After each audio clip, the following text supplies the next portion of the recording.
الرحمن الرحیم۔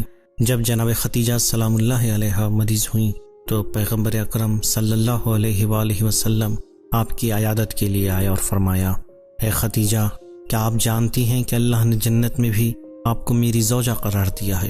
پھر جناب خدیجہ کی دلجوئی کی اور جنت کی بشارت دیتے ہوئے جنت میں بلند مقام عطا ہونے کا وعدہ کیا۔ جناب معاذ بن جبل نقل کرتے ہیں، جب جناب خدیجہ سلام اللہ علیہا کی وفات کا آخری وقت آ پہنچا تو پیغمبر اکرم صلی اللہ علیہ وآلہ وسلم آپ کے سرہانے آئے اور فرمایا، اے خدیجہ، آپ کی یہ حالت میرے لیے بہت تکلیف دہ ہے، لیکن اللہ نے رنج و غم میں خیر کثیر رکھا ہے۔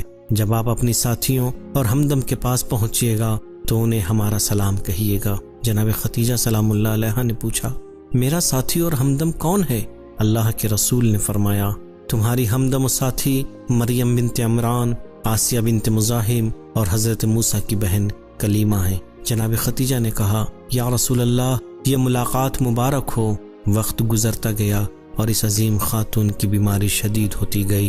عرب کی ملکہ جسمانی لحاظ سے نحیف اور کمزور ہوتی جا رہی تھیں اور آپ محسوس کر رہی تھی کہ یہ ان کی زندگی کے آخری ایام ہیں۔ ایک دن حضرت خدیجہ سلام اللہ علیہا نے حضرت صلی اللہ علیہ وآلہ وسلم سے مخاطب ہو کر فرمایا، یا رسول اللہ، میں کچھ وصیتیں کرنا چاہتی ہوں۔ میری پہلی وصیت یہ ہے کہ اگر میں نے آپ کے حق میں کوئی کوتاہی اور کمی کی ہو تو مجھے معاف فرمائیے گا۔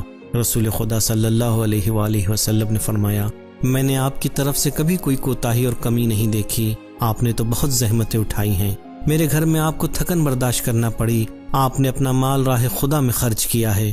اس کے بعد حضرت خدیجہ نے فرمایا، یا رسول اللہ، میری دوسری وصیت یہ ہے کہ میری اس بیٹی کا خیال رکھیے گا۔ اس کے بعد حضرت خدیجہ سلام اللہ علیہا نے حضرت فاطمہ زہرا سلام اللہ علیہا کی جانب اشارہ کرتے ہوئے فرمایا، یا رسول اللہ، میری دوسری وصیت یہ ہے کہ میری اس بیٹی کا خیال رکھیے گا، چونکہ وہ میرے بعد یتیم اور غریب ہو جائے گی۔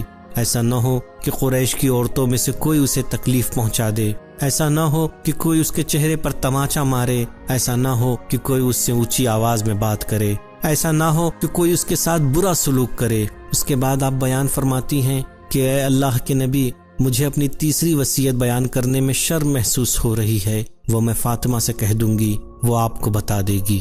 اس کے بعد حضرت فاطمہ زہرا سلام اللہ علیہا کو بلایا اور فرمایا، اے میری نور چشم، اپنے بابا رسول خدا صلی اللہ علیہ وآلہ وسلم سے میری طرف سے یہ درخواست کر دو کہ میں قبر سے خوف زدہ ہوں، مجھے اپنی اس ابا کا کفن دے کر قبر میں دفن کریں جو نزول وحی کے وقت آپ کے زیب تن ہوئی تھی۔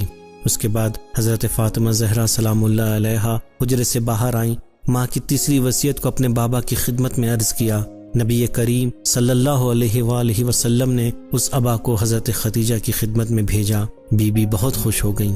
ہجرت سے 3 سال پہلے 10 رمضان کو رسول کے مونس و ہمدم، ان کے دل کا سکون اور مضبوط پشت پناہ اور شریک حیات اس دنیا سے رخصت ہو گئی۔ جناب خدیجہ کے غسل و کفن کی ذمہ داری خود رسول خدا صلی اللہ علیہ وسلم لینا چاہتے تھے کہ جناب جبرائیل جنت سے کفن لے کر نازل ہوئے اور فرمایا، اے اللہ کے رسول، اللہ نے آپ کو سلام کہا ہے اور فرمایا، خدیجہ نے اپنے مال کو ہماری راہ میں خرچ کیا ہے، لہٰذا اس کے کفن کی ذمہ داری بھی اب ہم لیتے ہیں۔ سبیل میڈیا، قرآن و اہل بیت کا راستہ، کامیابی کا راستہ۔